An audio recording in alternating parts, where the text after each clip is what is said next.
Yet starting in 2025, government shutdown policies are hitting senior travelers with unexpected delays, cancellations, and service cuts that most people never saw coming. TSA lines that used to take 30 minutes are now taking 3 hours. Air traffic control shortages are causing flight cancellations with no rebooking options. And wheelchair assistance that seniors depend on, it's become completely unreliable. If you're over 65 and planning to fly anywhere in the coming weeks, these 7 changes will affect your travel plans whether you know it or not. Number 7. Small airport closures are eliminating travel options. Let's start with something that's not getting much attention in the news, but it should concern every senior who doesn't live near a major airport. Some smaller regional airports are actually considering temporary closures or reduced operating hours because they can't maintain minimum TSA staffing levels. Many seniors specifically choose smaller airports because they're less crowded, easier to navigate, and generally less stressful than major hubs. A 73-year-old from rural Montana might drive 2 hours to a small regional airport, specifically to avoid the chaos of Denver International. But if that small airport suddenly closes or reduces its hours because there aren't enough TSA agents to staff the security checkpoint, that senior is either stuck driving 6 hours to the nearest major airport or not traveling at all. This is already happening in some parts of the country.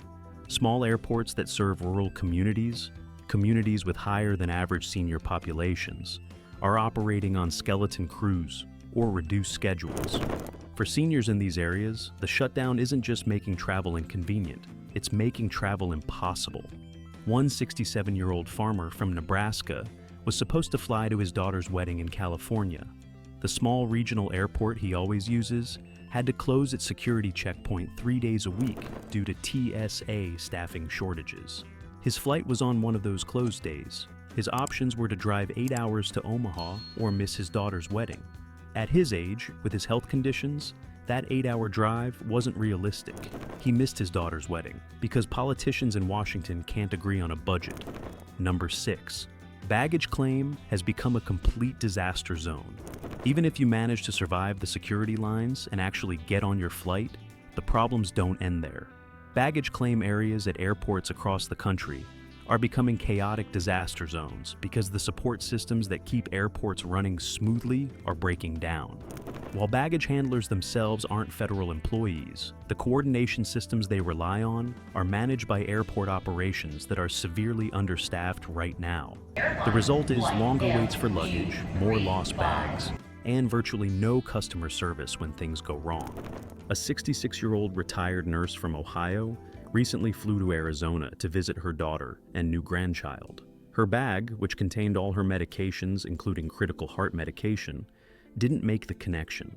Normally, the airline would have tracked down the bag and delivered it to her hotel within a few hours. Instead, she spent 3 days without her heart medication because the baggage tracking systems were overwhelmed and understaffed. For seniors who often travel with medical equipment, special dietary supplements, or mobility aids, lost luggage isn't just an inconvenience. It can be a medical emergency. And right now, the systems that are supposed to reunite passengers with their belongings quickly are barely functioning. Customer service lines have 2-hour waits, and the agents who are working are dealing with hundreds of similar cases with no additional resources to help solve the problems. Number 5. Global entry delays are crushing international travel plans. For seniors who love to travel internationally, whether it's visiting family overseas, taking cruise vacations, or finally seeing the world after decades of hard work, the shutdown is creating another major problem. Global entry interviews and renewals have been completely suspended. Global entry is the program that lets pre-approved travelers skip the long customs lines when returning to the United States. For seniors who might have trouble standing for long periods or who get confused by complex airport procedures, global entry is often essential for international travel. But right now, if your global entry membership is expiring, or if you're trying to apply for the first time, you're completely out of luck. One 71-year-old retiree from California had been planning a Mediterranean cruise for over a year. This was his dream trip, something he'd been saving for and looking forward to since he retired. His global entry card expired just before the shutdown began, and now he can't renew it. Without global entry, he's looking at potentially hours-long waits in customs lines when his cruise ship returns to port. At his age, with a heart condition, standing in line for 3 or 4 hours isn't just uncomfortable, it could be genuinely dangerous. The ripple effects are hitting the entire travel industry. Cruise lines are reporting increased cancellations from senior passengers who are worried about the customs delays. International tour companies that cater to American retirees are seeing bookings drop as seniors decide to postpone their trips rather than deal with the uncertainty. These are trips that many seniors have been planning and saving for their entire working lives, and they're being forced to cancel because the government can't do its job. Number 4. Even TSA PreCheck isn't saving anyone. You might think that having TSA PreCheck would help seniors avoid some of these problems. After all, PreCheck lines are supposed to be faster and less crowded, and many seniors have invested in this service specifically to make their travel experience smoother. But even that advantage is disappearing during this shutdown. While TSA PreCheck enrollment centers are still operating because they're funded by application fees rather than congressional appropriations, the actual PreCheck security lines are just as backed up as the regular ones. Why? Because there simply aren't enough TSA agents working to staff all the checkpoints properly. A 69-year-old retired engineer from Denver, who's had TSA PreCheck for over 5 years, recently found himself waiting in a PreCheck line for over an hour and a half. "I paid extra for this service specifically to avoid these kinds of delays," he said. "Now I'm getting the same terrible experience as everyone else, but I'm still paying the premium price." The situation is so bad that some airports are actually closing their PreCheck lanes entirely during peak hours, forcing everyone into the same overcrowded regular security lines. So, even seniors who planned ahead and paid for expedited service are getting stuck in the same mess as everyone else. It's like paying for first-class service and getting stuck in coach, except worse, because at least in coach, the plane eventually takes off. Number 3. Wheelchair and mobility assistance has become completely unreliable. Here's something that really shows how this shutdown is unfairly targeting seniors. Wheelchair and mobility assistance at airports has become completely unreliable. Even during normal times, getting wheelchair assistance can take 20 to 30 minutes. Now, with skeleton crews and overwhelmed staff, seniors are waiting an hour or more just to get help getting from the curb to their gate. Airport wheelchair services are technically provided by the airlines, not the government, but they're coordinated through airport operations that are severely understaffed right now. The result is a system that's barely functioning. Seniors who booked wheelchair assistance weeks in advance are showing up to find no one available to help them. Others are getting assistance to the gate, but then being told there's no one available to help them board the plane or get off at their destination. A 74-year-old retired teacher from Michigan recently described her heartbreaking experience trying to fly to see her new great-grandchild. She'd arranged for wheelchair assistance because she has severe arthritis that makes walking long distances extremely painful. When she arrived at the airport, she was told the wheelchair service was running 2 hours behind. She ended up trying to walk to her gate on her own, fell in the terminal, and spent what should have been a joyful vacation in a Florida emergency room instead of holding her great-grandchild. This is happening at airports across the country. The very services that make air travel possible for seniors with mobility issues are breaking down because the system is under too much stress. And it's not getting better. It's getting worse every day this shutdown continues. Number 2. Air traffic control shortages are creating flight chaos. Now we're getting into the really serious problems. Behind the scenes, there's a crisis brewing that most travelers never see. Air traffic control.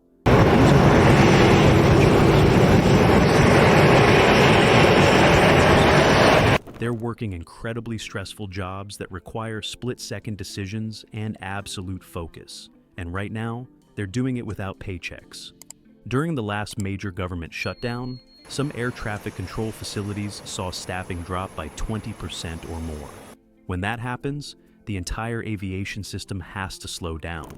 Flights get delayed, routes get changed, and airports start operating at reduced capacity. What does that mean for senior travelers?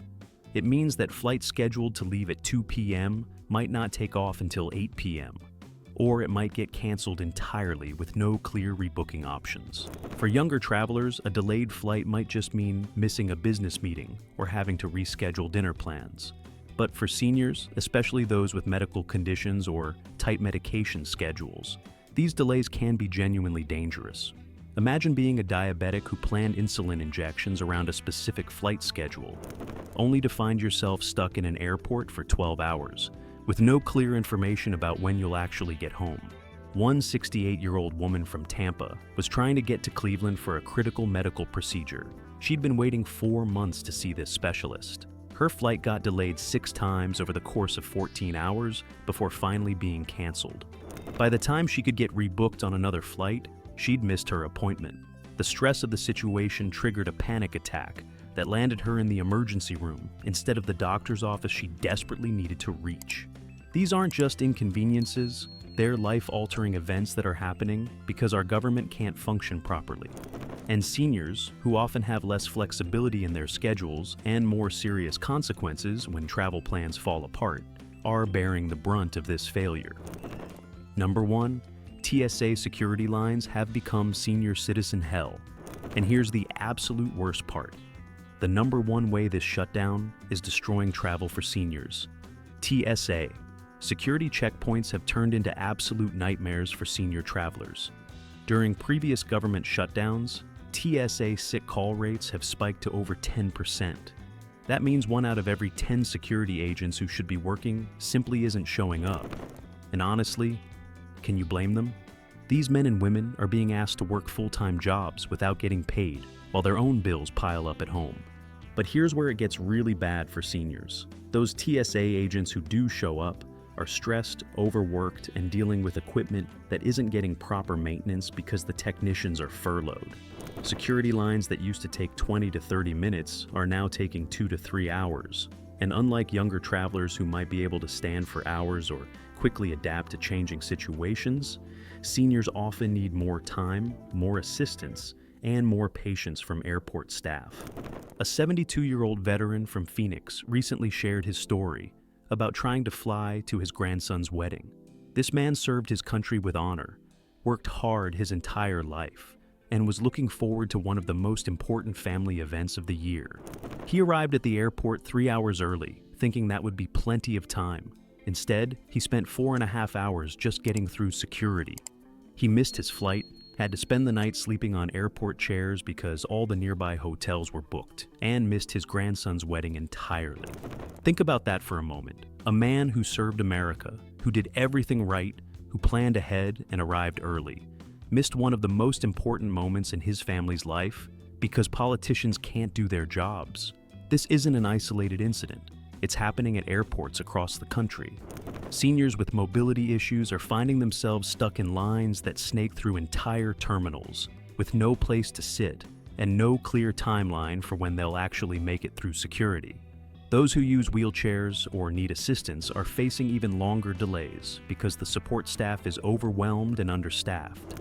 Many of these seniors are veterans who served their country with honor, and now, in their golden years, they're being treated like cattle in their own airports. The perfect storm, when everything falls apart at once. What makes this situation particularly dangerous for seniors is that all these problems compound each other. It's not just one thing going wrong, it's everything going wrong at the same time, creating a perfect storm of travel chaos that's especially hard on older Americans. Imagine you're a 70-year-old trying to fly from Phoenix to Boston to see your grandchildren. You arrive at the airport 3 hours early, but the TSA line takes 4 hours because half the agents called in sick. You miss your original flight and get rebooked on a later one, but that flight gets delayed because of air traffic control issues. You finally take off 6 hours late, but your connecting flight in Chicago has already left. Now you're stuck overnight in an unfamiliar airport with no hotel rooms available because hundreds of other passengers are in the same situation. Your luggage, which contains your medications, is somewhere in the system, but no one can tell you where because the baggage tracking computers are overwhelmed. You're tired, stressed, and running low on your prescription drugs. The customer service lines have 2-hour waits, and the agents who are working are dealing with hundreds of similar cases with no additional resources to help. This isn't a hypothetical scenario. It's happening to seniors across the country right now. And the longer this shutdown continues, the worse it's going to get. What this really means for senior travelers. If you're a senior with upcoming travel plans, you need to understand that the normal rules don't apply right now. That flight you booked months ago, there's a significant chance it will be delayed or canceled. That 3-hour airport arrival buffer you usually plan, it might not be nearly enough. Those services you rely on, like wheelchair assistance or customer support, they're operating at a fraction of normal capacity. The travel industry is trying to downplay these problems because they don't want to scare away customers. Airlines are still selling tickets and making promises they might not be able to keep. Airports are still operating, but at greatly reduced efficiency. The government is still claiming that essential services are continuing, but they're not telling you that those essential services are hanging by a thread. For seniors, who often have less flexibility in their travel plans, who may have medical needs that require careful timing, and who deserve to be treated with dignity and respect after a lifetime of contributing to this country, the current situation is not just unacceptable, it's dangerous. The bottom line, you deserve better. This isn't really about politics. It's about basic competence and respect for the American people who built this country. When politicians in Washington play games with the federal budget, it's not the politicians who suffer. It's the 68-year-old veteran trying to get to his grandson's graduation. It's the 72-year-old grandmother who saved for years to take her dream trip to Europe. It's the 75-year-old man trying to get to his wife's medical appointment in another state. These are the people who worked their entire lives, paid their taxes, raised their families, and served their communities. They deserve better than being treated like cattle in their own airports because their elected representatives can't do their jobs. If you absolutely must travel during this shutdown, here's what you need to do. Plan for everything to take 3 times longer than normal. Bring all essential medications in your carry-on bag, with extra supplies in case you get stranded. Have backup plans for every part of your trip. Consider postponing non-essential travel until this crisis is resolved. Most importantly, don't let anyone tell you that this is just a minor inconvenience or that essential services are continuing normally. What's happening at airports right now is a systematic breakdown of the services that American seniors depend on for safe, dignified travel. You built this country. You deserve better than this. And until our elected representatives start doing their jobs, you're going to have to protect yourself by being prepared for the worst-case scenario every time you step into an airport. The shutdown will eventually end. It always does. But the damage being done right now to seniors who are trying to travel is real and immediate. Missed family events, canceled medical appointments, ruined vacations, and dangerous delays in getting essential medications. These aren't things that can be fixed with a retroactive budget deal. Stay safe out there, and remember, this isn't your fault, and you shouldn't have to put up with it. But until Washington gets its act together, you need to be prepared for the reality of what air travel has become during this government shutdown.